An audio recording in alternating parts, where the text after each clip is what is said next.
she with you? I thought she was with you.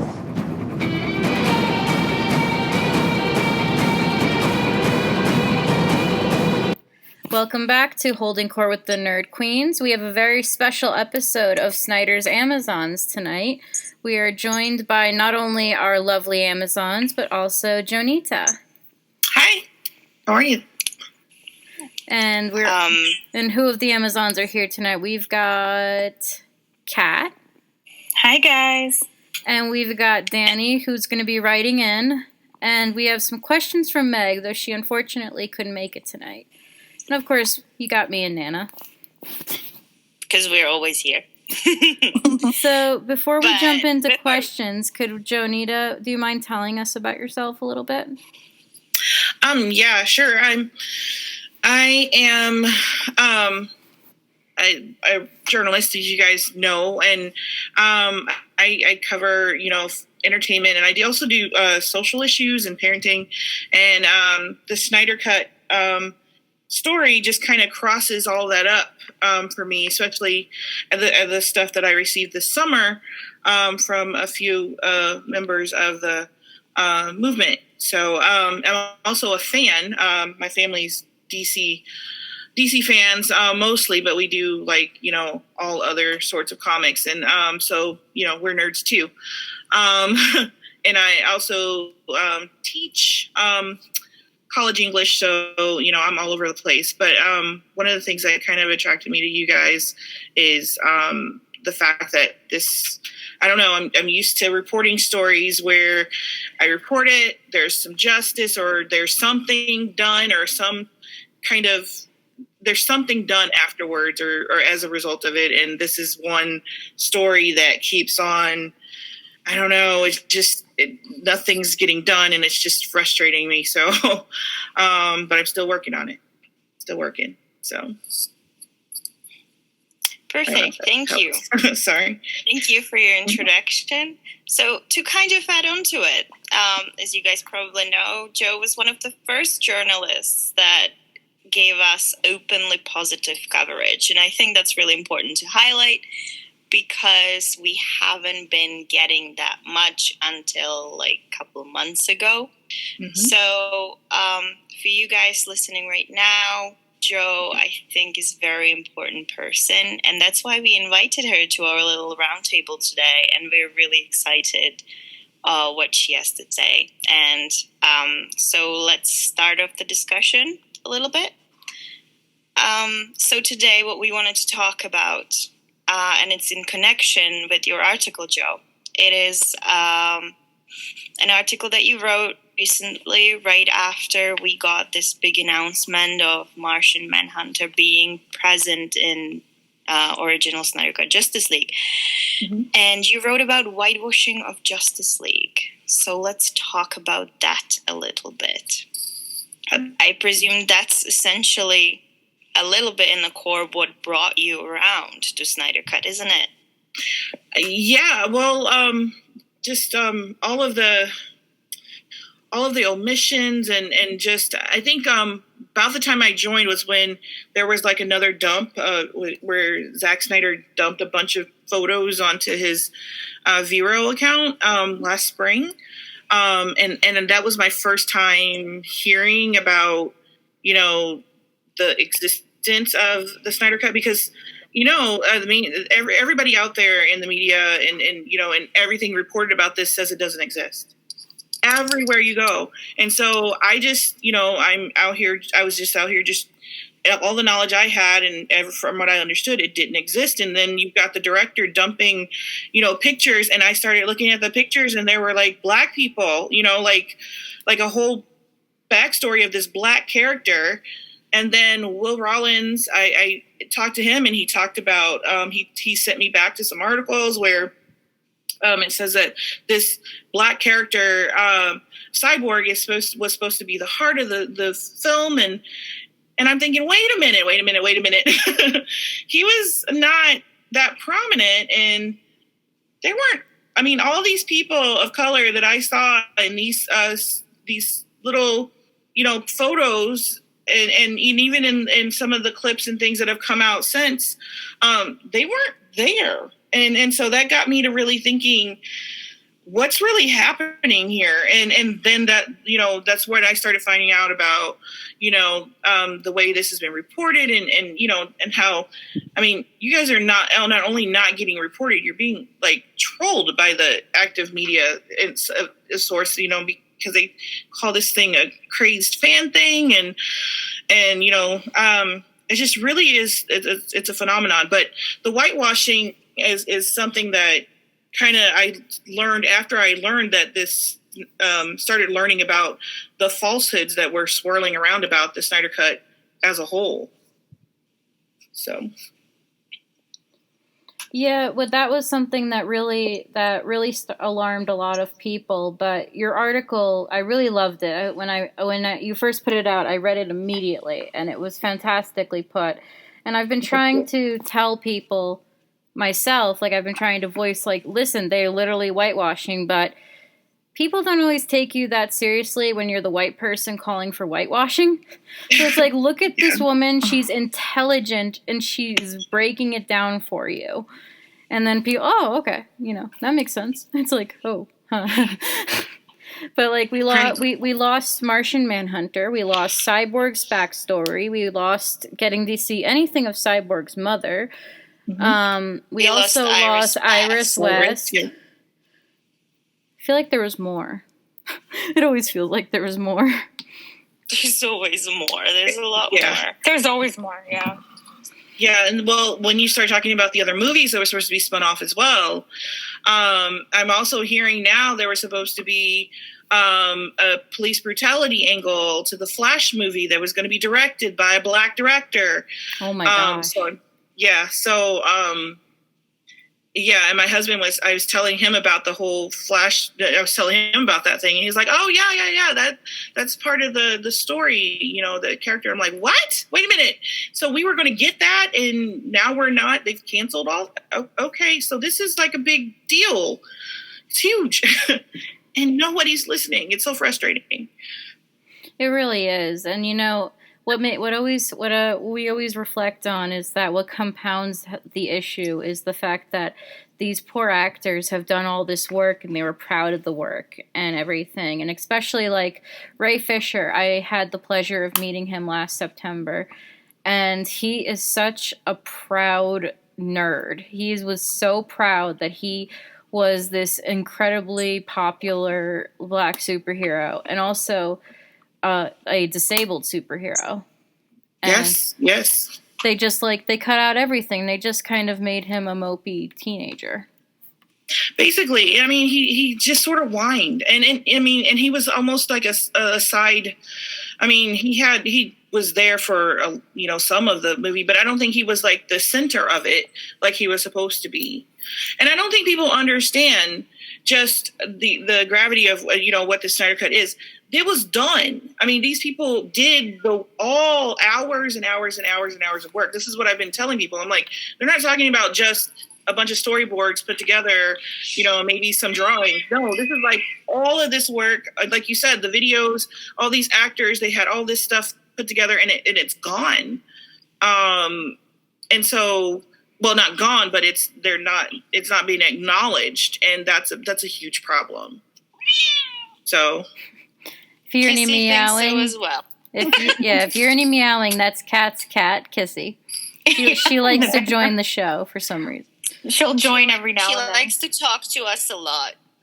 There you go. See, you heard it here. You heard it here first.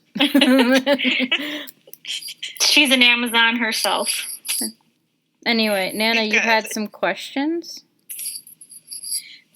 Well, I think we can literally kind of start off with what Meg had here, because I think those are pretty cool questions. I want to start off with one, and that was what Meg is asking. What were your first impressions of the Release the Snyder Cut campaign, and what are your current thoughts on the campaign? I think that's kind of connected to what we were just talking about, where you said, that the campaign is being almost ridiculed in the media. Oh, yeah. How did you, you said that you came across it because of Zach releasing some pictures. Was that your first run-in with the campaign, or did you? Oh no. We knew about it. I mean, I knew about it. Like I said, my husband and my son, who's 16, they're bigger DC fans than I am. So I mean, they talked about it. We knew about it, but I didn't really know. I knew it existed, and I knew some fans wanted this cut released, and the movie sucked. So, so I just really wasn't all that concerned.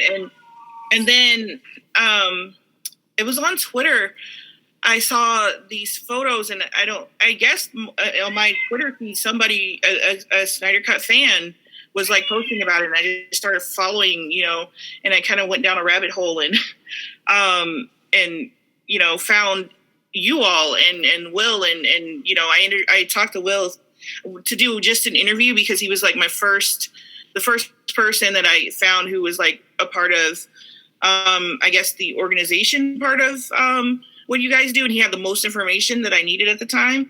And we ended up talking for a couple of hours because he gave me all this background on it, and I just did not know that it was so much, And I don't think I think there's a lot of people who don't realize just how much that this Snyder Cut is.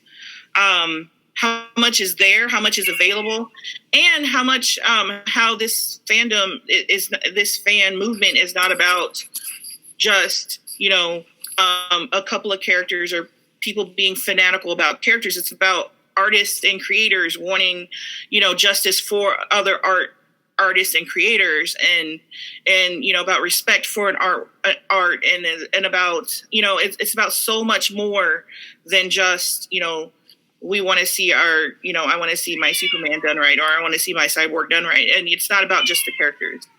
And I think finding that out, it just kind of sparked something. And I'm like, I gotta do something or say something about this. So. Well, we're so happy to have you. We really appreciate that you did speak up and decided to write about it, because every positive coverage means a lot. I appreciate it. I tried to get it. I pitched places that I thought would be a great, place for this article and for this coverage, and it just was kind of upsetting that no one thought it was news, or that it was just fan stuff. Or I think one editor told me that I would need to provide too much backstory about this. And it wouldn't be, it's not enough just to report just, this now. And I'm like, well, the article itself would be the backstory that's needed, just telling people about this thing. And they're like, no. And then I tried to do, the group has done a lot of very, very great charity work with raising money for suicide awareness. And so I thought, maybe that would be a good in for, an article. And I pitched that way. And that was still, no, there's all this background with the Snyder Cut fandom, and you'd have to do all that. And we don't want to get into all that. And so I just thought, well, you know what, I'll release it on my own and on my own site, and we'll just go from there. So that's what I did. Well, thank you for that. I really appreciate it. Yeah, really. Thanks. Like after the beating we've taken as a whole movement from with the media, like how every single coverage we have received, whether it be in the big press or big or little, it's been just nothing but hate and ridicule and for some reason, even no matter how small the blogger, if they were hating on us, on the movement and had something mean to say, that went viral. And so yes. When your article came out, we were in all of our group chats. We were all so excited. We couldn't believe someone actually was being positive for once. It was at the time when we were extremely cautious too. I remember because you spoke of Will. By the way, shout out to Will, because he's an amazing guy and he's done so much, especially for the Comic-Con projects. Well, basically, we were so hesitant before SDCC to do any sort of articles or interviews because I don't know if you know about this, but we got burned quite badly a year before with the Wall Street Journal. And I have written that. I think I've read that article as part of my research. There's some pretty bad stuff out there. Yeah. And that article was written after very extensive interview with people who are literally top of this movement. I'm talking Jay Oliver, who actually worked on the film, and people like that. And these people even published their own, like obviously not Jay because it was on the phone, but Fiona, for example, she published her email that she wrote to this guy. I'm not going to name him because he doesn't deserve it, and everybody knows it anyway who he is. She published what she said, and basically this was the prime example how journalism, if you have a bad intent, you can literally turn every single word in the opposite meaning of what it is. Oh, yeah. And we've been so badly burned. And I remember there was so much hesitance about, answering interviews or going for any article whatsoever. And at the time when you came and wrote your article, it was just really nice to see, hey, there's someone out there who genuinely supports us. But also, I think it gave us all as a group, especially us in the Comic-Con projects, the courage to talk to journalists again. Because like with the Comic-Con projects coming up, we had a lot of requests. Because, Will and some other people, but mostly Will, he's crazy. He was reaching out to different sources and everything, and we were so we were scared. Let's be real. We were downright scared of talking to these people. And then after talking to you, it was kind of like, okay, maybe there are more people like her. And then it turned out there was. And now there are more people like you, which is really nice. Right. You guys have turned Sean of Cinema Blend. What was it? Cinema Blend? Yeah. Yeah. He was fantastic, and for a big Marvel fan, he also really supports it. Yeah. And he's got a really, really great platform, and he's a really nice guy. I've met him before. So, hopefully, he can start talking to some of his people. And I know I've certainly been talking to people and sharing what I found. And I know there are a couple of journalists in the Black press who are, who are interested in the story. I don't know if they are actively pitching it or working on anything. But I think that now there's like some, I don't know, I don't want to say legitimacy, but maybe there's some fresh eyes out there looking at it. And so, or I'm hoping, so that, you guys can get some better press, because the CBR guys and some of those others, they were downright trolling. And I couldn't believe it when I was looking up some of the research that I was trying to do. Just the headlines alone, I'm like, this is not journalism. How are they able to publish this about, people, other people? How are you? And so anyway, I'll get off that rant. But yeah, hopefully, you guys are getting or will get some requests from people who are, actively looking to give you some props and give you some help and actually hear you out. So I know I'm not done with it. So.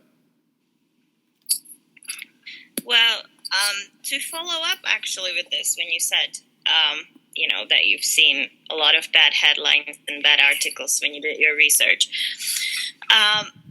I'm going to follow up with another of my next questions, which is, as a writer, why do you think so many journalists, bloggers choose to say the cut doesn't exist? So if you can you are trying to get me in trouble, aren't you? Not really, no. Oh my gosh. You're just genuinely curious. Yeah. No, Okay, so the reason why, and I'll say it, and you know what, I'm an independent. I'll just say it. The reason why is because to get access to the DC movies, to the Joker, to the everything that's distributed and has any kind of is under any kind of clutches of Warner Brothers, you have to. I mean, they don't want you to. They don't explicitly say you have to, but you've got there's a party line, and you really and some people kind of take that, and the people that I've worked with at Warner Brothers, they would never tell me, hey, go and troll these people, these fans. No. But I think some bloggers and journalists kind of take that initiative and try to kind of get brownie points for access. And try to run with it. That and Snyder Cut, I mean, you put anything out about it and it goes, especially the negative stuff, it goes viral. It's a good way to get your numbers up. So I think that it's a twofold thing. It's, trying to kind of gain some favor with Warner Brothers and some access.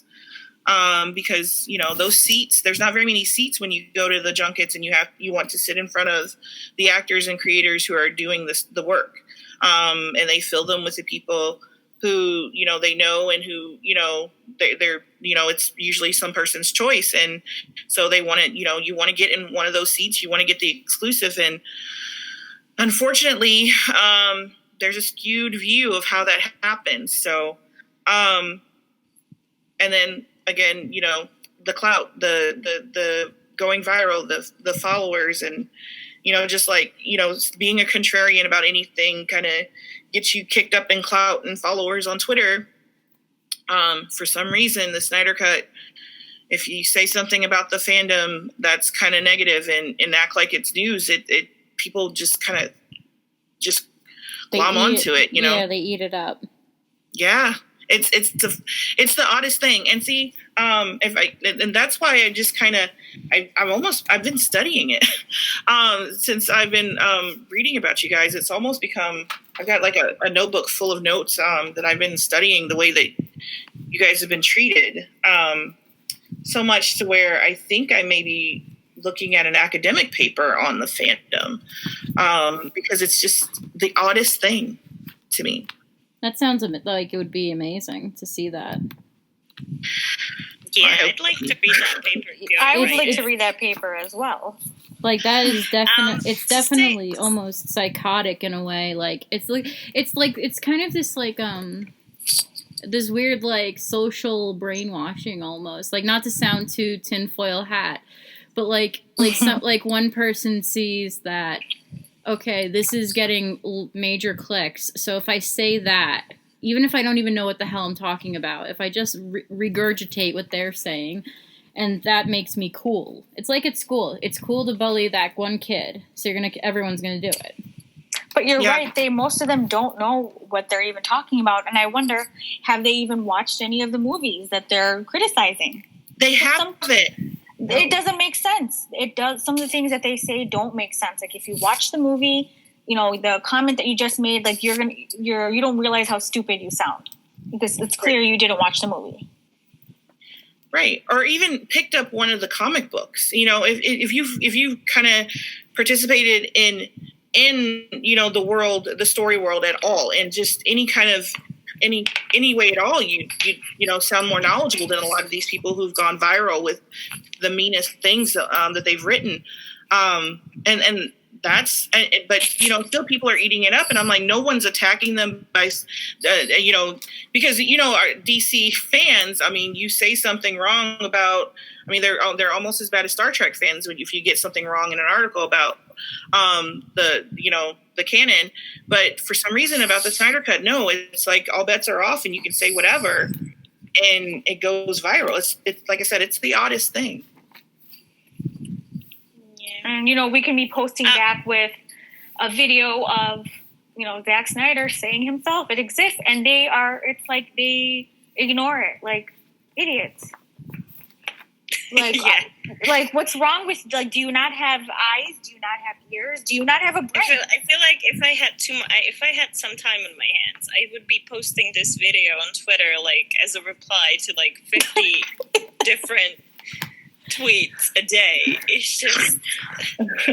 I guarantee you would still get people saying, you know, you guys are crazy and it's not real and, you know, it's just a pipe dream. You would still, right, just underneath that video, I mean, you know, that would be the first reply. When you look at it, we put it on a billboard by, like, in New York City. We put it on a billboard and people still deny it. And it was quote from Zach.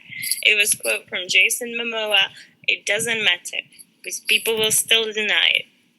It's like just now, like if you open Twitter right now, it resurfaced, probably because Screen Rant wanted clicks, I don't know, but what just resurfaced was 2 years old news, which honestly was news to me because I admit. I mean, as soon as I saw it, I was like, this is pathetic, this is new, this is not even news, this is something from 2 years ago. And they're acting like they came out with some big revelation. Saying that his stuff is done, that the soundtrack for Justice League is done. It was never used because obviously it's not in Justice League, but it was done. Soundtrack for Justice League, Snyder's Justice League was done. And Screen Rant had some nerve saying, "Oh yeah, look, we just broke this amazing story that was like we've been new, fellas." Exactly. Like, who do you think you are? Who are you trying to fool? Like, seriously, just stop. Just keep Snyder's name out of your damn mouth. That's what I feel like saying. I have an input from Danny. She wants to say to Joe that her article opened her eyes, that she's never considered the actual reaches of what had happened with Justice League. Not only artists were disrespected and diminished, but there were bigger and much deeper implications. And she wants to thank you for opening her eyes to this matter. Oh, you're welcome. I just kind of, you know, I report on social justice, social issues, and I looked for, you know, I mean, the article that one of the most recent articles I wrote about was, you know, I was at the Chicago Torture Justice Center and talking to torture victims who were tortured at the hands of the Chicago police. And so the story was about this healing choir they've sort of created. That's the type of stuff I cover when I'm not covering you guys or a film festival. So when I look at a story, that's almost something that I kind of, those are the patterns that I see if they're there. And it was obvious to me once I started looking at everything that Zach had provided and talking to Will, to me it was obvious because I cover this that this injustice had been done. So it was, you know, as a journalist, once I see it, I have an obligation to put it out there to the people, and I'm so glad that, you know, it opened your eyes too. So it's also I must admit, sorry. I must admit, it's not that I wasn't aware of the whitewashing of Justice League, but in the same time, it's not a thing that I would think about, like, as a major point. It would not come out as, like, the major thing, because I guess, you know what, it might be just with all excuses, my white privilege, that it was not the first thing that I would think about. But it's something that really opened my eyes to see it. And I think that, you know, the fact that you wrote it as well, you know, I don't want to say it gave it validity, but it sort of made it like, hey guys, this is real. This is where you should pay attention. Does that make sense? Yeah. Well, and you know, you guys have been doing this a long time, you know, but it's been what, 2 years? I think we're going on 3 now. Possibly. Yeah. The movement's going to be, I mean, the movement pretty much started off very, very shortly after Justice League hit the theaters. So it'll be 2 years, mid-November, and we're going to be hitting on 3rd year soon. Yeah. You guys have been looking at this same material and you know, this fight and fighting for it for a long time. You needed fresh eyes. And so that's all I did was take what was told to me and just lay it out in a way that it could be seen clearly, you know, without everything else on top of it. There's like so much. The Snyder Cut, actually all of the issues with it, with needing the issues and the reasons why we need the Snyder Cut out, there's so much there that I think that it kind of crowded out this whitewashing that kind of took place underneath everything else.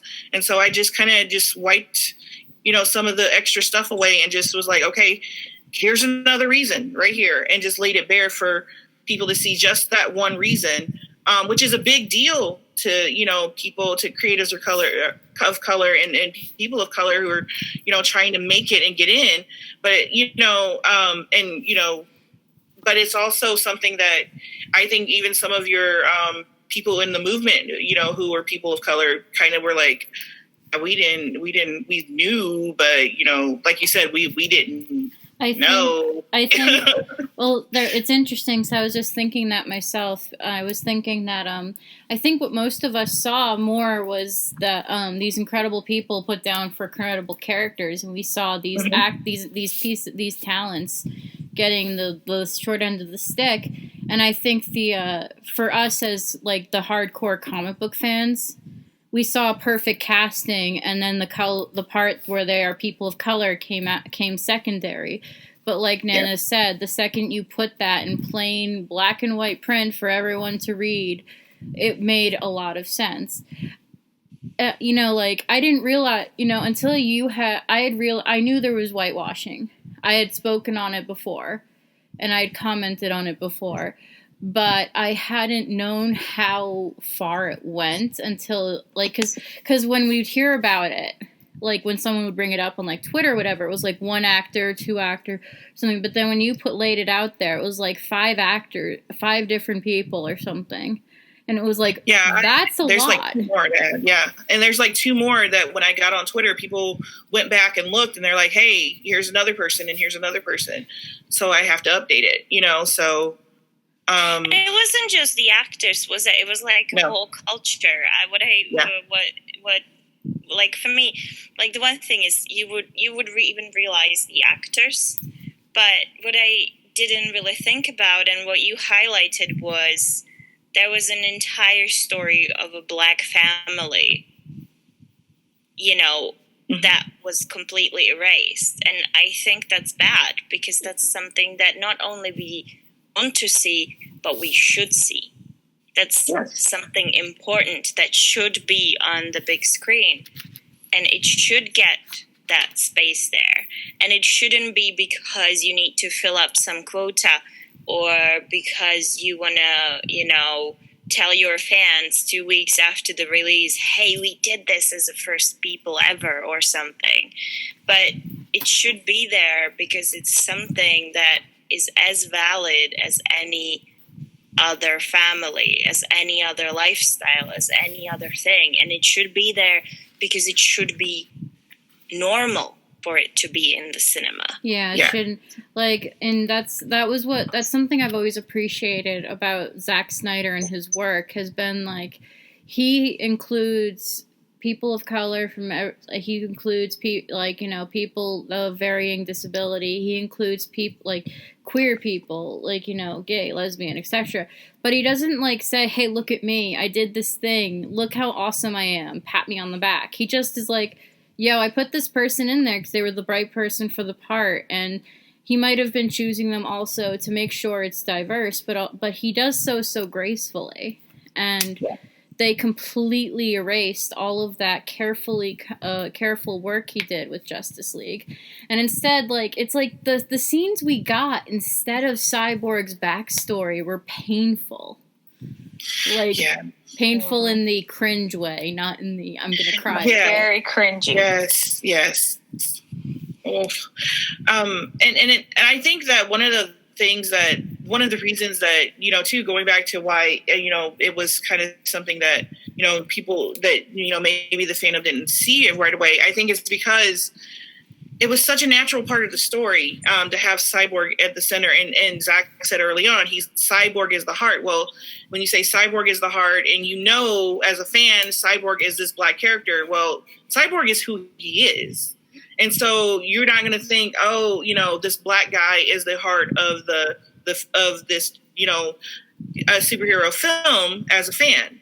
not right away. You're just like knowing that, okay, we're fighting for this character. We want this, this story put back the way this is. And then it's going to take somebody who's standing on the outside looking like, wait a minute, that's a black guy. And stories around him. This is a big deal, so that, I think that's what kind of happened. You guys were just that, and Zach made it to where it was just that character, and it was a natural fit, and it was going to be a natural fit. And so it wasn't anything about, like you said, it wasn't anything about, trying to shoehorn in anything for like some brownie points later on. It just was a natural fit. And so that's also more praise for Snyder and his casting.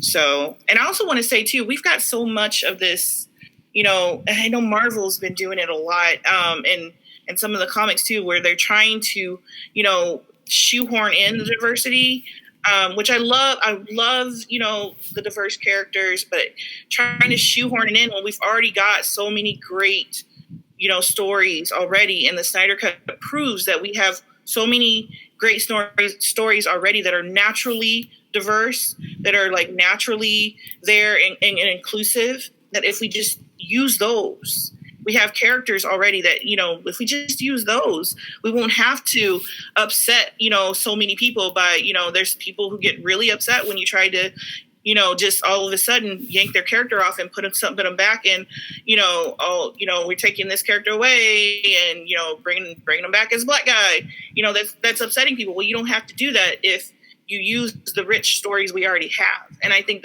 that's another lesson of the Snyder Cut is we have so many. We don't have to do this extra stuff for brownie points, if that makes sense. No, it makes perfect sense, especially because, like, we've been seeing that a lot lately. Wonder Woman came out and made a lot of noise, being that it was, the first female-led superhero film, and it was successful, and Marvel had suddenly sprinted to catch up, and so we saw them suddenly pushing in with the female representation. Then they were trying to push in with LGBTQ by saying that one scene in Endgame with the Russo brother, that the first gay person on screen in a superhero film. I'm sorry, I'm laughing, but I should be crying because that was horrible. But it was, and it was like that was so. It's like and the way they portrayed it was, you guys should be thanking us for these 2 seconds. Yeah, the worst case is that they literally said this when they have Valkyrie in the same film. Yes, you have Valkyrie, and you have her for years. So you have the it's just like they admitted openly before that she's LGBTQ and she's a person of color as well, and it's like, then they come with the end game and we've got first openly gay character, and I'm just like, is this the best you can do? You can just imagine the question marks. It's like, you're saying this. And the actress is like, yes, give my character a girlfriend. Let's do this. Yeah, she's been saying that, so she's like ready. Valkyrie was probably the only good thing about Thor Ragnarok, but we're not going to get into Thor Ragnarok and my hate for that film. Anyway. But you know what I mean, though. There's like so much there, and if you go in Valkyrie's story, I don't know the comics, her story in the comics, but I'm sure there's a love interest that could have been plucked out of the comics and put into the movie, and it would have been seamless and it would have been great, but they didn't do it. And so, but instead that they're like that couple of seconds in Endgame, and which reminds me, didn't Deadpool 2 come before Endgame? Yeah, Deadpool.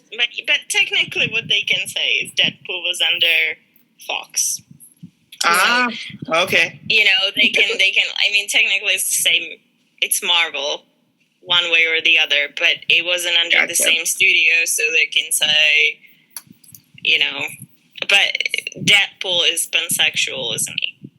So yeah. So we yeah.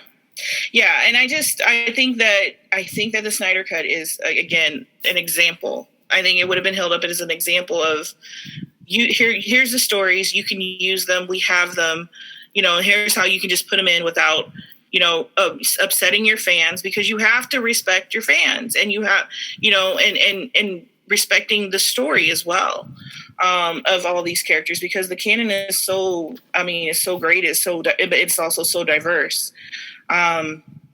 So yeah, and that's a whole nother soapbox of mine too. So, but anyway, I just wanted to add that part. Don't be afraid to rant. This is a rant-safe place. Yeah, it's essentially what we do.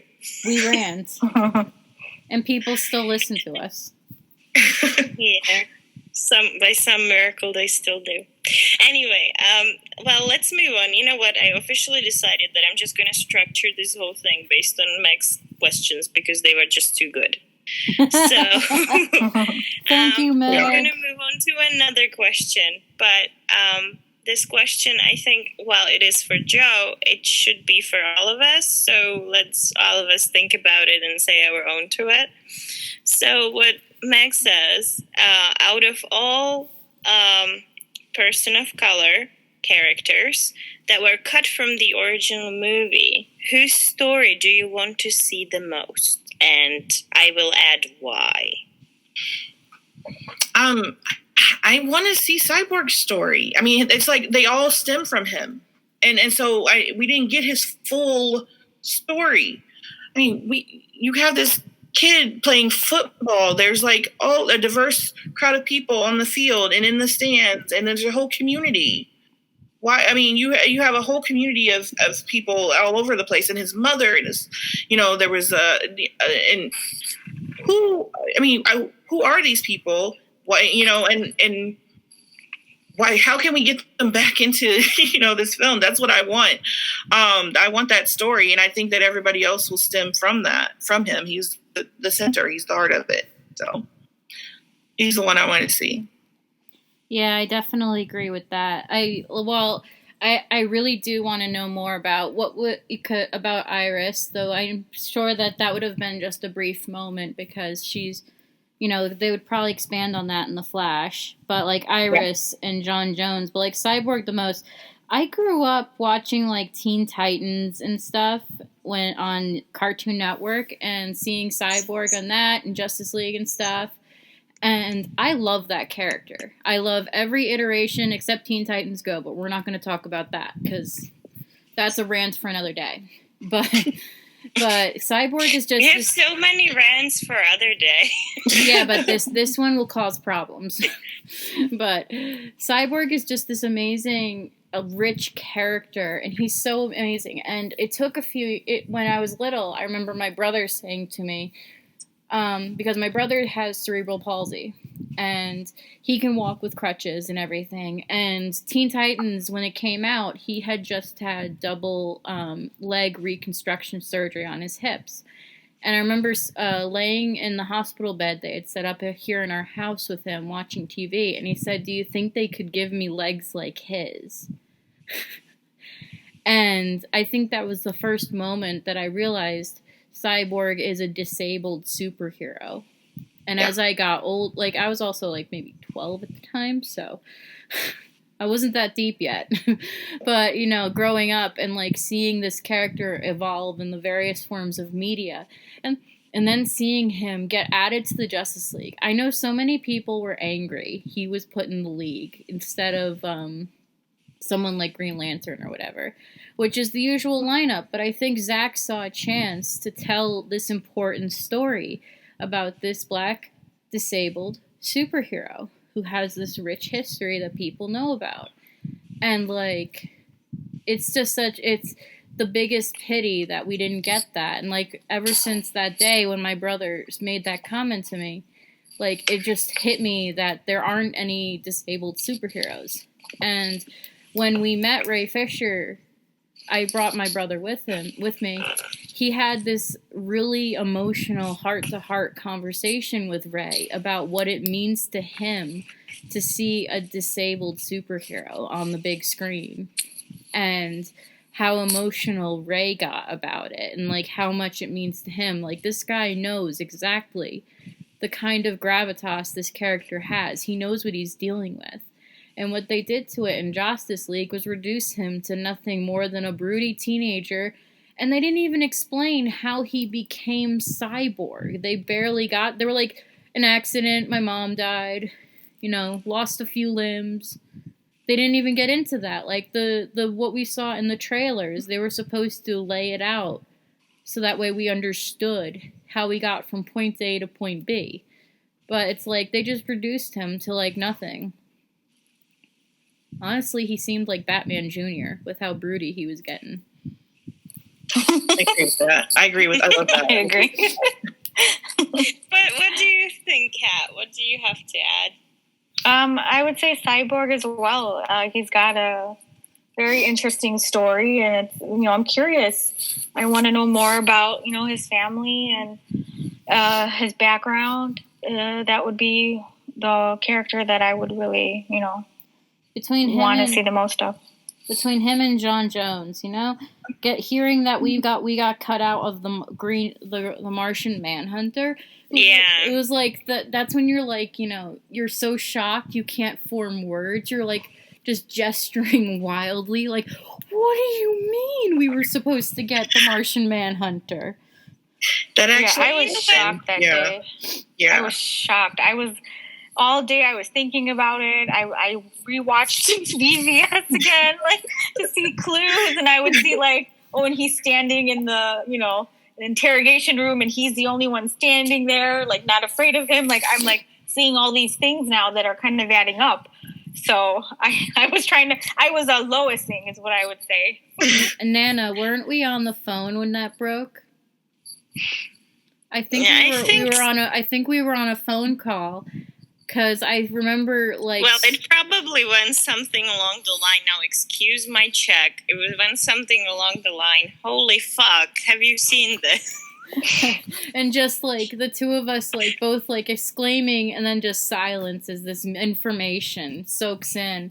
And then the rest of the seeing Twitter immediately go to work. It was, like... Wow, we've lost so much. What I like about this whole thing, despite, we're still fighting and we still don't have to film, what I really like is the fact that Zach can come back once every couple months with one picture and Twitter explodes. It's like he just wakes up one day on a weekend and he's like, fuck it, I'm just going to spoil something for you guys and post it on Vero, and that's that. I love how he does that. I wonder if he thinks to himself, or turns to Debbie, and he's like, you know what, today, I'm going to break the internet. Yeah, I think that's like it's like he wakes up and he's like thinking, okay, let's do it. Let's break the internet. And it happens every time. It does. It does. Yeah. Yeah, I was in class when the Martian, when all that broke, and I said something, and I'm like, any DC fans in class, in the room, and there were some hands go up, and I told them, and there were that silent gesturing. Yeah, there were a couple of my students doing the silent gesturing, and we had to like stop everything and have a discussion. That's beautiful, though. I love that you shared that. I mean, like, then again, it's like once you get invested in this whole situation, when you get news like that, you can't just sit on it. You have to talk to someone about it. You do. And also I just feel like I think I've said this a million times now within the last few podcast episodes. I just feel so bad for the actors and for the people on the crew, like everyone who got the short end. I feel bad for Zach too. Oh yeah, definitely. I feel like that. I feel like that goes without saying. I just feel like what I was saying, and I sorry, carry on. Go on. No, what I was saying, and I said that actually on our previous podcast that had just me, Cole, and Sean, was that what I said was that I am kind of, I wouldn't say upset, because I'm really happy that Zach gives us these little snippets and this information and tells us, hey, this is what happened. I am happy because, first of all, we get to know a little bit more about that film. We get another ammunition to show, hey, this film exists and it's out there and it's better than what we've gotten. I'm also happy because it shows, hey, all these actors have faced this sort of injustice, and in many cases they couldn't speak on it because of their NDAs, and now it's out there and we know it. and we can fight for them. But in the same time, it's just like, especially after that Martian Manhunter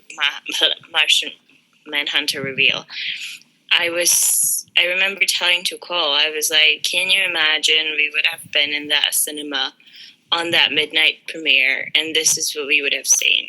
This complete and utter shock, because obviously this wasn't in any trailer. It wasn't hinted anywhere. There were no leaks or rumors about it. And that film was done by that point. So Zach knew it's going to happen, but we didn't. And we wouldn't know until that night.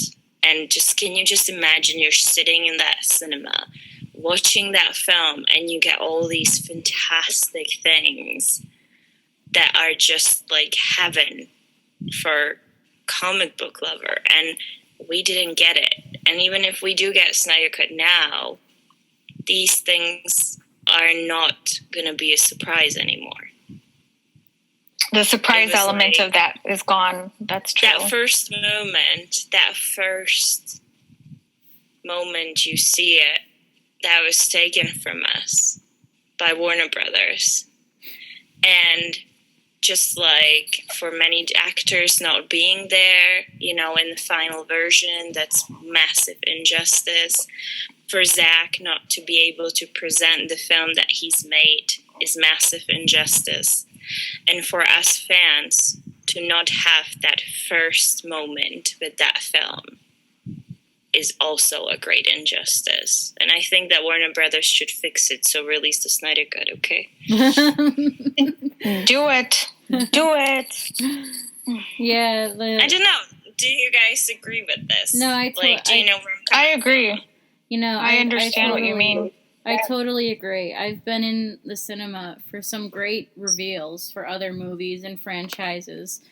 And the amount of, cheering or screaming or horrified, reactions has always, you can't help it. You feed off the energy of the people around you.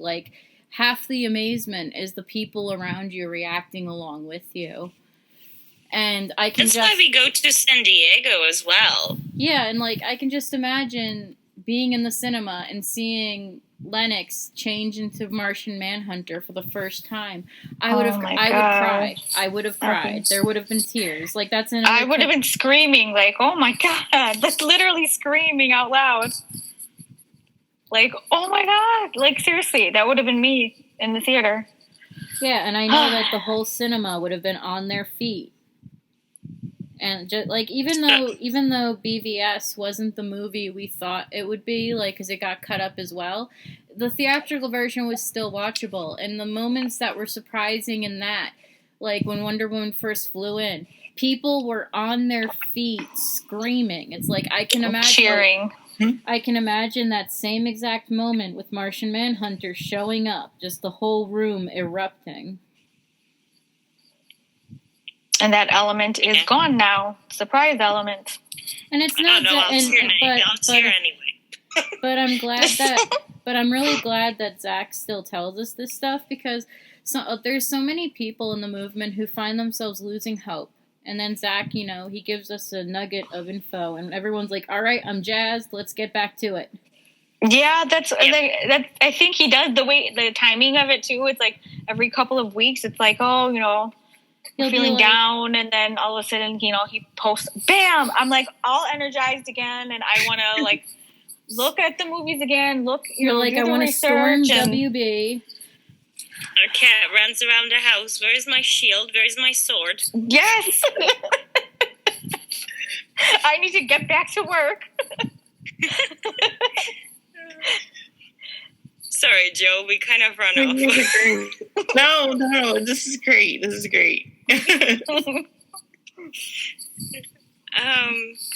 So yeah, I think that obviously Cyborg is the obvious choice, because his story was probably cut up the most as far as POC goes. But yeah, I think I'd love to see what was gonna happen with Martian Manhunter. I think that while we did get the reveal, I think that we didn't get by far almost anything about what was with him in the film. At least I hope. So, it would just be really nice to see. I have a question for you guys. Oh. Go for You're the it. experts here. So I keep hearing people talk about the success of the Joker movie and everything, and how it could, I don't know, Pave the way. Yeah.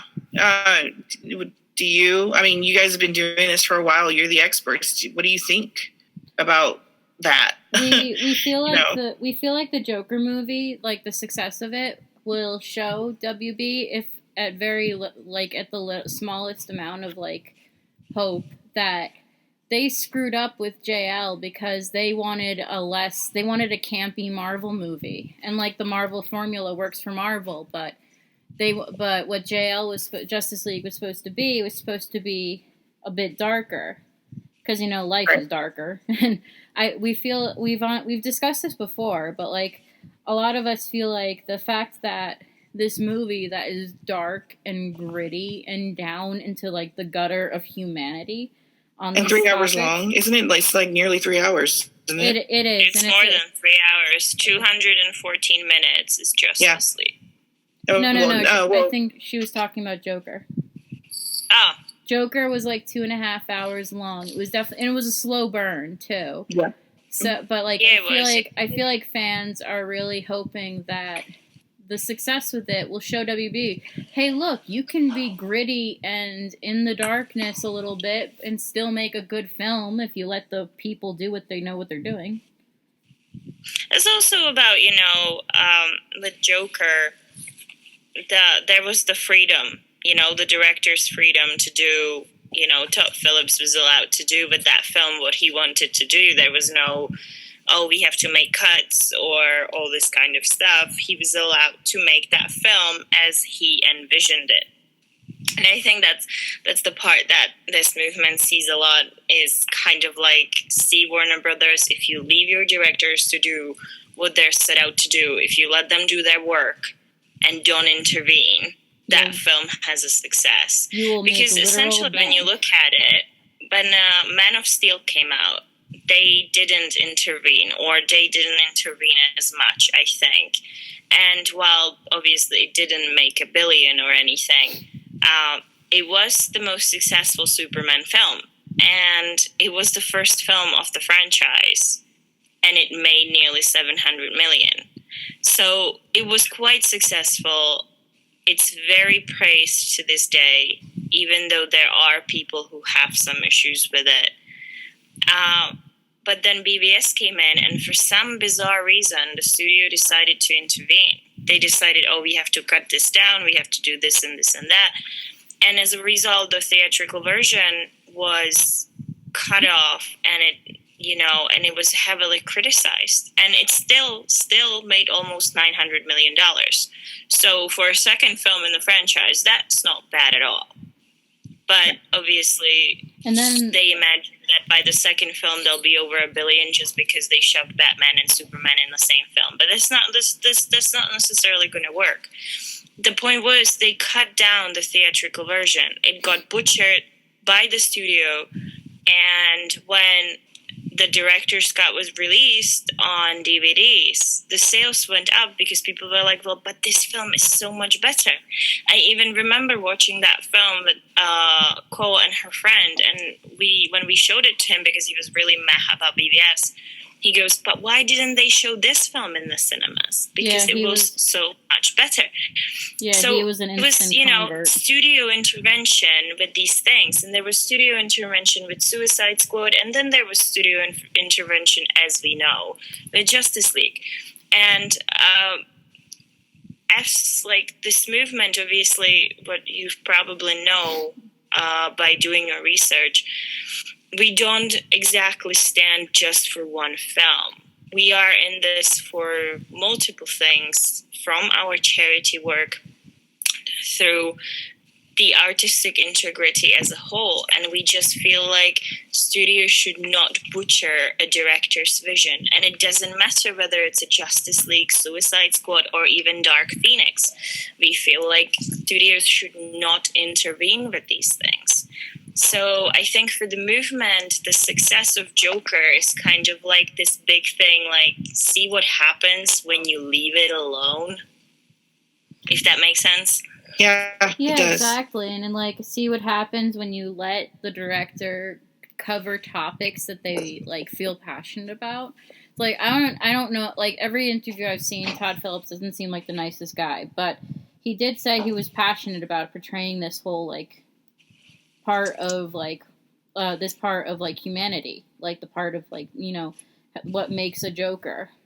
And the story was actually incredible. Very slow, but incredible. But at the end of the day, we are then faced with, well, we could all have had this already. Like, with other films, we could have had other films that were hard-reaching and digging deep. But WB got cold feet.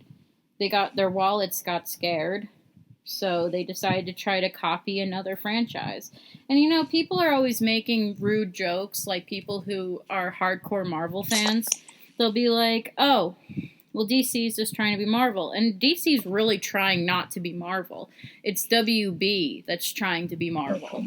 Yep. Mm-hmm. Yeah. But, yeah. Because well, I was just going to say, you know, it's been known for years that DC has been, like, almost on the darker side, and Marvel's the light, you know, they're almost like, you know, two siblings, you know, just one is, like, more playful and, you know, silly, and the other one is, like, serious, you know, and I think that's why the fans are drawn to each one, because they have those traits and they have those, and you know, it's different for each character, but, you know, over the whole, I think that we're drawn to DC because of that, and I think for them to ignore that it was the biggest mistake of all. And it shows that they never did have the fans in mind from the beginning. No, not at all. It was all about it was all about the, you know, family friendly audience for them. But their fans our DC fans are more into the darker movies. I mean, that's just why I'm a DC fan. That's why I prefer DC over the MCU. That's just my personal preference. And then you're going to try to Marvelize it, and you think I'm going to be happy with that? No. Exactly, and you think you think people are going to spend money on it? No. Like, I think that's what Joker proves. It's like, you can make R-rated comic book inspired film on a low budget and still go really, really big if you stay true to the vision that the director had. And they had, like, Warner Brothers, like, even if we just now don't think Zack Snyder, but even, like, if we think other directors, they had historically so many great directors. If you have directors like Christopher Nolan, you do not intervene, you trust them. And that goes for Zack Snyder as well. He makes films that are artistically beautiful, and they are not typical, you know, one for all audience. They have their specific audience. But if you let him do his work, that audience will come to the cinemas and they will give you money. A lot of it. Over and over. Yeah. Exactly. Do we know if Patty Jenkins had any intervention in her Wonder Woman movies at all? Well, there were interventions in the first one. Not sure just how major. I think it's widely known that there was an attempt to scrap the No Man's Land scene. Oh my God. I did not know that. Yeah, I didn't know that. Yeah, there was. Jeff Jones didn't want it in there, as far as I'm aware. Of course he didn't. And she stood her ground. She said it has to be there. And, you know, we all know where it went, because No Man's Land scene makes me iconic. Cry every time.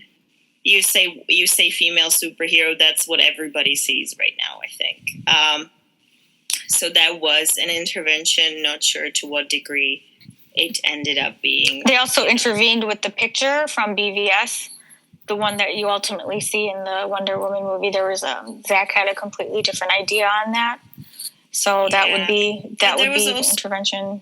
As far as I'm aware, I think Zack said somewhere that the original, like that he had to actually fight to even have Wonder Woman introduced in BVS. They didn't want that. Oh, wow. So he had to fight to have her in there as well. Can you imagine BVS without Wonder Woman? No. I can't. Oh, my goodness. I can't. It would be unbearable. Exactly. So it's just but this just goes to prove you have to trust your directors. But yeah, there is a fear that Wonder Woman 84 is being tampered with by the studio. How much? I just wanted to offer something. I did interview Patty Jenkins while she was doing. I think she was still directing 1984. I was interviewing her for her TNT special. Oh, that was the limited, the drama that she did, which was amazing. It was like one of the first times to see Black Hollywood, Black people in Hollywood, like interacting, going on, because usually you see old Hollywood movies and there's no Black people in them, and she had like a whole community. I interviewed her for that special, and she was so great. She didn't offer much about Wonder Woman. I wanted to ask her if the movie was being, if she was what kind of freedom she was getting. This was even before I was like into the Snyder Cut. Because I had heard about, the interventions with, the other films, and she wouldn't say, much at all. So I'm just like wondering too. That's why I asked you guys if you knew of anything, because I wondered even at that point if there was something going on, There is nothing confirmed. If anything, it's more speculations than anything else. I'm pretty sure that Birds of Prey is being tampered with, because it's just all kind of dodgy it's all over the place. But I frankly don't know how I feel about Birds of Prey. Part of me is like, that film potentially has everything that I as a woman would like. But in the same time, I'm kind of skeptical. I won't lie. But I think that one's definitely being tampered with. I agree. Whenever I see everything, whenever there's pictures that are coming out and, scenes or whatever that I see, and I just cringe at everything I see. I'm sorry, but I just have to cringe. And I love Harley Quinn, but anytime I see her in this new, I just cringe. I don't know what they did with her, but... I'm honestly really excited for Birds of Prey, even though we do see a lot of tampering, because I think despite the tampering, Margot Robbie is doing her best to pull through. But I'm gonna save my judgment for after I see the film. Oh no, I'm not completely discarding the film. No, I know, babe. I'm just saying from what I'm seeing right now. No, I know. I'm just saying that, despite the fact that we do see that it looks like there's definitely tampering, you cannot say there isn't, because they've barely released any footage, and every time they do, it's like they either recant it or they don't, or they try to hide something they let slip, or there's reshoots. But, yes. It's like you can literally see the pattern. Because, this goes longer than the movement, and if you've been a fan for a while and you've watched these things closely, you can literally pick up the pattern of, we're just going to hire this person for some reshoots, and then you're just seeing it. The lack of promo, the lack of some sort of, trailers or anything, and it just keeps rolling, and it just goes by the very same pattern as every single time before. So yeah, we just kind of hope that Joker and the success of it kind of shows, hey, just pay attention to your artists in general, because they know what they're doing. Yeah, leave them alone. Yeah. Exactly. Did you have anything else from Meg, darling? Well, I have one more thing from Meg, but I'd like to finish with that question because it's on kind of a light note. Before that, I have a question from Danny, which is about Superman. And she'd like to know, because we see it every day, there's, awful takes about Henry's Superman. If you watch Twitter, there isn't a day that Henry's Superman wouldn't get shed on. Let's just face it. So she is asking, what do we think is the reason? If it's because the people don't know the character, or if it's the hate for Zack himself, or if it's just how the character's presented. She has it in a Snyder Cut, but we don't really know, because in the Snyder Cut, we actually don't know much about Superman's arc in Snyder Cut. I think that kind of remains a secret, but I guess I would take it as in whole Zack's DCU. Like, is it his portrayal of the character, or is it hate for Zack himself, or is it because these people don't know the character? What do you think? What do you think is the reason? I think it's a combo. Me, I can tell you, the expert in my house thinks that people don't know their superheroes, and he thinks that Henry's Superman is the best Superman. Well, no, second best, because Christopher Reeve is the first, and the ultimate one. My husband is like the biggest Superman fan. He has like tattoos, and oh my god, he does. Okay, I'm going to reveal this to you guys. Each of my kids have a name from the Superman comics, except for my last daughter, who has a Batman comic name. Oh my because god! I was done. But he's like a Superman fan, and so he thinks that anyone who thinks that Cavill's Superman is a bad one, he just simply says, oh, they haven't seen all of the movies. They haven't seen all the movies from the beginning. And when he says from the beginning, he's talking about back to Christopher Reeve's, and forward.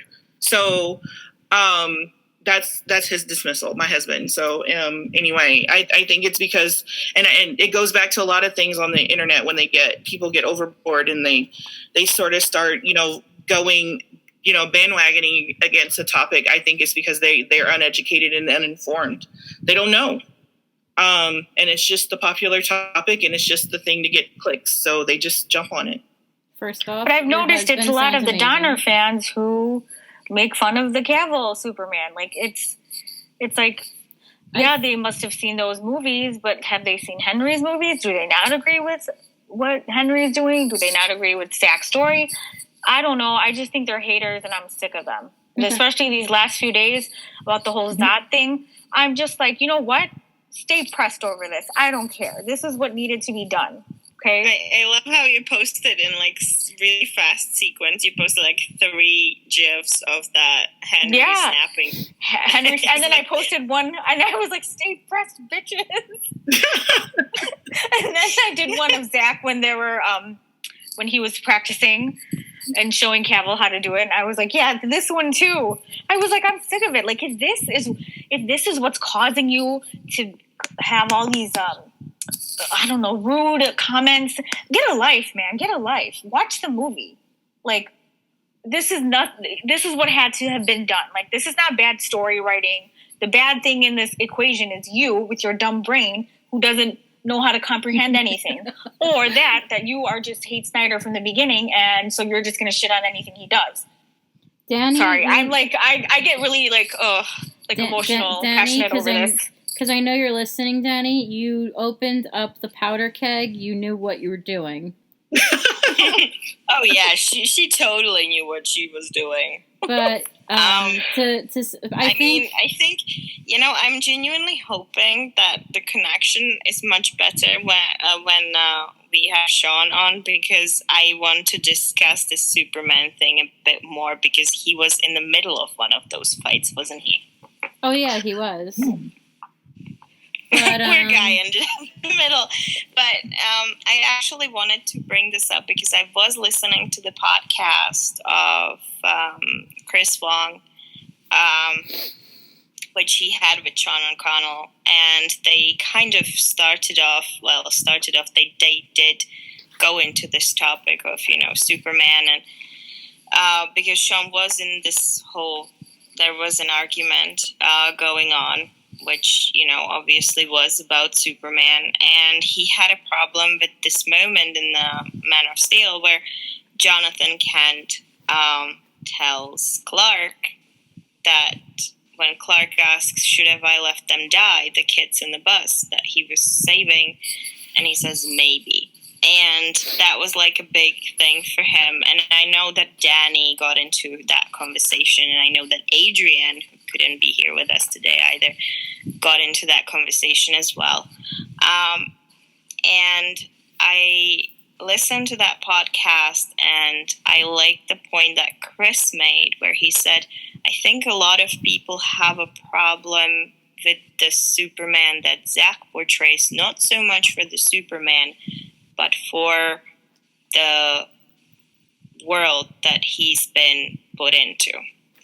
And he didn't say it in the exact same way, but basically what he was talking about is that we are used to having Superman in this world where he literally, goes around and saves people and is this perfect, almost godlike person. But Zack put him in the world which we actually face in real life today. He made him realistic.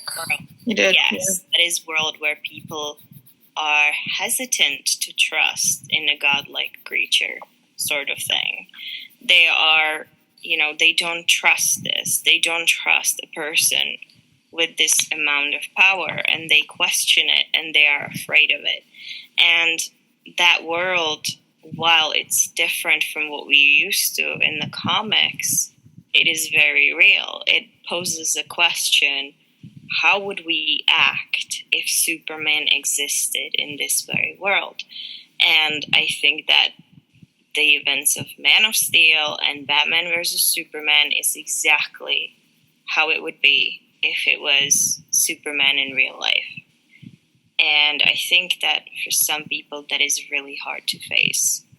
And not only that, to add on to that, I feel like not only does it put us in a real world, it also, that comment that John Kent makes saying maybe you should have let them go. That is probably one of the most down and dirty, gritty things a parent could say. A parent loves their child selflessly and would say, if it was between you and them, save yourself, because no matter how good of a person you are, that child you raise, that's under your care, that you love with your entire I can tell heart. you probably 100% of dads, and I'm saying 100% with confidence, 100% of dads would have said the same thing to their son.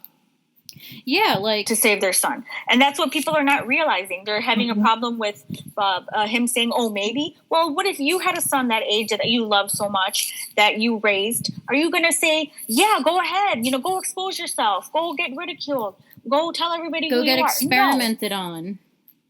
Like, it's 100% of dads would say maybe, would say exactly what he said. And people have a hard time going into other people's shoes or other people's situations to understand the character. They're just seeing, like, sometimes you've got to empathize with them. You've got to see from their eyes, why are they saying that, or why are they acting the way that they are? If you were a dad and you had a son, I'm telling you 100% of them would say the same thing. Yeah, and the ones who have a problem with it are the ones who don't know who are not empathetic to anything, to anyone. Actually, if I might, piggyback off of that, I think it might also be a cultural thing, though, like where I came from. But I honestly actually think that if I was in Clark's shoes, my dad would say, yeah, you should have let them die. But it's that's Slavic parenting. Yeah, well, it's not so much Slavic parenting as it is. There is a cultural influence that I've had in. But I have a question: what culture would allow their kid to die? No, of course, no culture. Joe, but no what I culture. mean, like this, what I mean, this like sort of approach isn't, oh yeah, you should have let them die. It's more of, it comes off from the past, which in which my country was literally, you look only after yourself, because if you look after other people, you will pay for it. Oh, because I'm seeing it as like a universal parenthood sort of thing. Where No, I think it's yeah, of course. I think any parent would say maybe, but in Nana's case, she's saying that, like, her dad would say definitely. Like, I see. Yeah, I see. He wouldn't even hesitate. It's just, but it's a little bit different. It's something that we would probably spend a couple hours discussing. And you know what? I'm more than happy to one day do it, because I think it's really interesting topic. Joe, Yeah, I think Joe, since you're a parent, how would you have the same reaction as Pa Kent?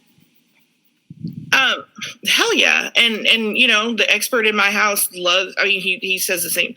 We've gone over this. Yeah, he would say the same thing. And that's one of the reasons why he loves this Superman, is because he's, like you guys said, he's real. He's more real. He's down, and he's the type of Superman that we would get if, he wasn't this poppy bubblegum character everybody likes for him to be. And I think that may be the problem with a lot of people, because we do have a huge problem. I think our current White House administration kind of shows it. We have a huge problem with people who are clinging to kind of this false, kind of rosy, colored, nostalgic past that doesn't exist. And so they like to think that, there is this superhero out here who's all he does is save people, and he doesn't have, he was never a child. So his father would never, or if he was, his father was always about saving people and helping, and, all of this stuff. And they don't want to see the discomforts of life, because they've never experienced them. But I mean, if you grow up, person of color, if you grow up poor, in this country, you would know. I mean, you see that there's a lot more to it. And I think that one of you said it's a cultural thing. I think that makes it a cultural thing, because if you've grown up comfortable and you've had, the privilege of not being really adversely affected by a lot, of course you want the character to be always saving when you see a world that's constantly changing. But that just kind of shows their privilege and where they come from more than, anything else. And so it's a so interesting take. I would not have thought of it that way. No, genuinely, it didn't occur to me until you've said it now, and it just makes so much sense. Well, I mean, I kind of thought of it when I, heard you, when you were talking about your culture, and I thought, well, we do kind of have this culture. We do have cultures, and that are, have that struggle and have that, you have to fend for yourself before anybody else. And I think people who kind of came up that way, we know. And we'll look at Paul Kent and we'll be like, of course he wouldn't want to sacrifice his son. Who would want to do that? But then again, too, if you've never had to struggle that way, of course you would never know. And of course you would have this kind of toxic nostalgia that, you'd be infected by it. So some of those people who have a problem with that scene, I mean, I ask you to look at the rest of their Twitter feed and see what else they're advocating for. And I could probably predict, just saying. It's kind of a thing right now. To kind of put it in the perspective, because I'm not sure. I think that I may have confused a lot of people. I come from a post-communist country. My parents grew up in a communism-occupied Czechoslovakia. And the way that everything worked and the way that I've been raised, even though it was post-communism, it was still instilled in them. And I was raised basically under a saying where we say, don't put out a fire that does not burn you, which basically means mind your own business. The reason for that was because people were encouraged to tell on others. no matter how close they were. If somebody had a new car, oh, they must be doing something shady, tell on them. This kind of stuff it was. So it was each to their own, or you could end up, on a radar for doing absolutely nothing, being tortured because what if you know something kind of thing. It went all the way down to paranoia kind of thing. And I've actually written a paper about it. As I said, it would really, I think it would be an interesting topic to even go into how certain things were and how it influenced the generations that followed. But that's how I was raised, and I changed a lot of my mindset when I moved out of the country and I met new people and new cultures and all that stuff. But that was it. It was pay attention to yourself. You are more important than anybody else. And anything in case of Clark, helping people buy things that you have that are unusual can cost you. And it's not going to be good. That kind of mindset. Wow, I did not know that about you at all. It's just wow, shocking. Yeah, so that's why I said when my dad would react, if we were ever in that position, my father's or my mom's reaction, if I did something like this, if I had powers like this and I did something like this, their reaction would be, despite now times being different, their reaction would be, you should not have done that. You should have let them die. Because to them, it's a self-preservation thing. If that makes sense. No, it does, and that just got really dark. Sorry. No. Sorry, Gosh. I just felt like swooping in with the awkward comment. Sorry. Sorry, guys. No, it's not awkward. It's just it's so different from how I was raised, Yeah. It's so different. Sense, though. But see, that's why it's so important that, we get so many different voices at the table. Why it's important we get someone we get Joe here on the show to talk with us and point things out that we don't always see. And Nana doesn't always realize it, but she has a lot of comments that really open my eyes and other people's eyes because she grew up in a different way. It's important to have all these voices sitting down at the same table once in a while to talk. Yeah.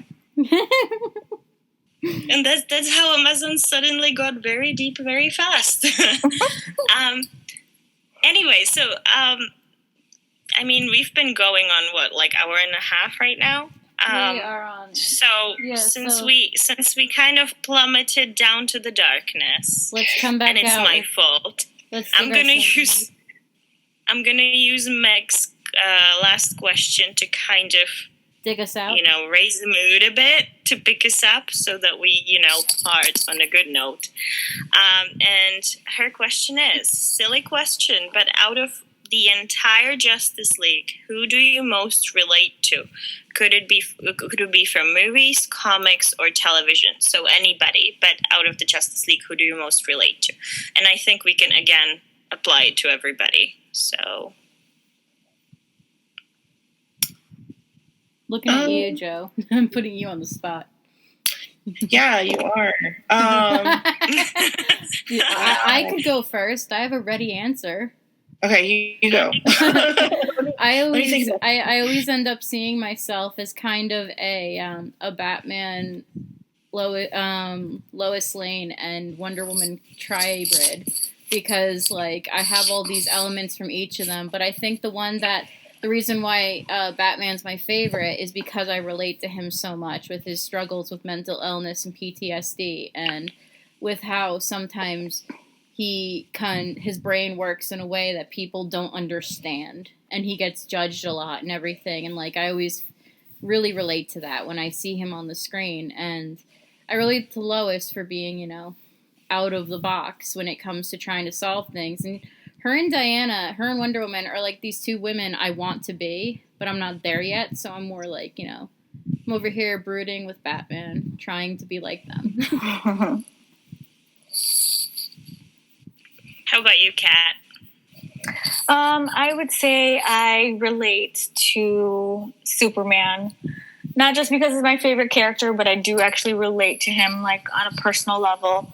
He just seems like he really just wants to do the right thing, and he does the right thing, you know, without any biases, without any judgments, you know, no matter, doesn't pick and choose who he wants to save. He just wants to save everyone. And that relates to me because, you know, I'm a nurse. So while I'm with patients, the patients can be so rude to me or mean to me, but, you know, I have to do my best. And, you know, I took an oath to treat them the same and give them the same amount of life-saving treatment that I would anybody else. No matter how they treat you, you just have to just go in and save people, you know, with an unbiased mind. And there's always patients who always doubt you and they always judge you.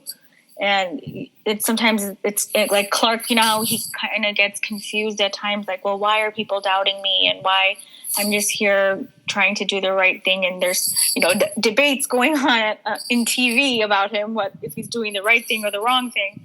And, you know, sometimes I feel that way with patients and their families, like they're doubting the nurses when really we're on their side, and we're trying to show you that we're on their side. And so I can see where he comes from and how he feels when, you know, people doubt him, and when all he wants to do is just, you know, save people, and save people, you know, not just pick and choose, save everyone. I love whenever you relate Superman, your love of the Superman, to your nursing, because really the, you know, doctors, first responders, you know, every law enforcement, everyone in that sort of field, they're the real superheroes in our real life. And it's such it's so what great we to see have that. to do. And I think they would all say Superman. I mean, I'm not speaking for them all, but I think they would all relate to Superman because the characteristics of, you know, doing the right thing, regardless of the person, the situation, you just go in and you just save. You know, you took an oath to save the human life, and that's what we're going to do. And yet, you know, you're going to have people doubting you, but that shouldn't matter. We're just going in to do our job. I think that I relate to Superman as well, but on a little different level, because, I mean, I relate to his ultimate immigrant story. We've discussed this on our first podcast briefly, and I relate to him in the sense that especially, you know, the way that Zach portrays him in BVS and all, I relate to his struggles as a person who belongs but doesn't belong in the same time, because as you girls know, Joe probably doesn't, but yeah, I am technically an immigrant because I did move out of my home country and I now live in the UK. I've lived in the US for a while, and there's just things that people don't pick up if they know them, if they don't really know them. But for me, it's incredibly relatable because really it's the ultimate immigrant story. And you get the strange looks, you get the questions, you get all that stuff. And so that's where I relate with Superman. I also relate to Cyborg because I've had an injury that drastically altered my life. And as Cole pointed out earlier in our conversation, Cyborg is disabled superhero, not just black, but also disabled superhero. And that's kind of inspiring to me, as the injury I've had, it was really hard on me to move on from, and it took away certain hopes and dreams that I've had. And it's kind of really nice to see, you know, that even with a disability, you can still be a superhero. You can still save the world. Exactly. And I would hope that I have a bit of a fighter like Diana, but that's more of my hope than like me. Truth. That's who you want to be. Yeah. Oh, I wanted to add in, I have a little bit of Lois Lane in me. We noticed.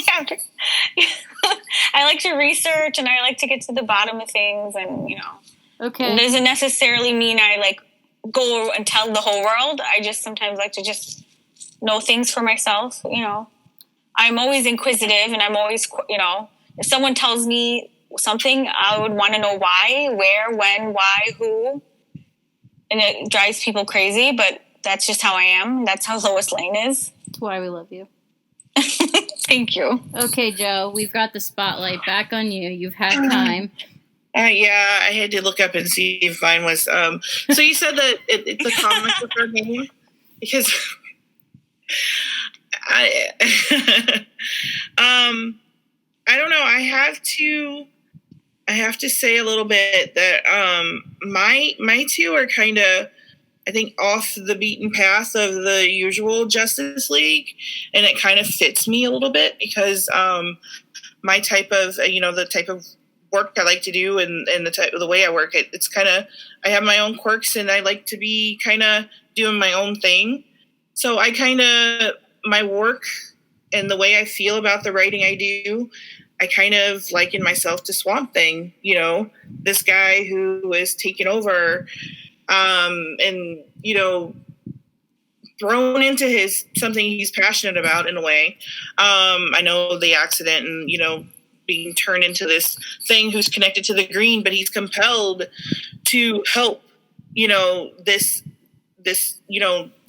thing, the system that is connected to him. And I feel whenever I see a story or hear a story, I'm compelled to tell it or to research it or to find out, get to the bottom of it so that I can put it out there wherever it needs to go. I feel like I have to write it, and I feel that it's almost like a compulsion. And I know in some of the Swamp Thing comics, it kind of gets in the way of life for him. And it feels that way for me sometimes a little bit.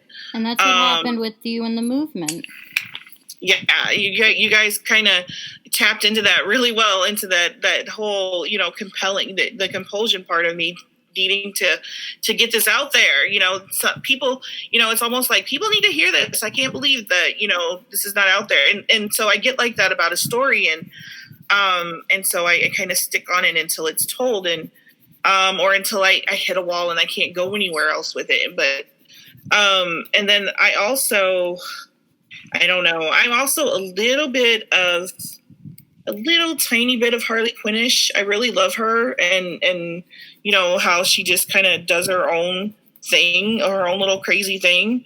And, I've been told that my quirky ADHD style of work it can get on the nerves of the best of the people that I've kind of collaborated with. But, it's my creative side and it's got a mind of its own and, and the way it gets things done, it gets the job done. And that's all that matters. So those are my two picks. And, I'll throw in a little bit of Lois Lane. I've got that.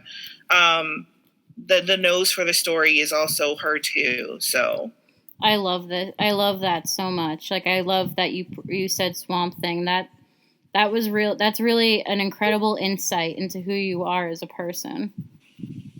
Yeah. It's one of my favorite characters as well. I'm a Justice League Dark type of gal. So, thank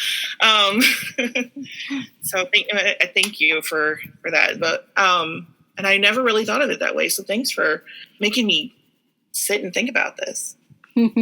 We put you on the spot. It's okay. You can admit it. But I think that's all for this episode. Thank you so much, Joe, for coming to hang out and chat with us. Maybe we can do this again sometime with the full squad. Yeah. Definitely. I'd love to come back.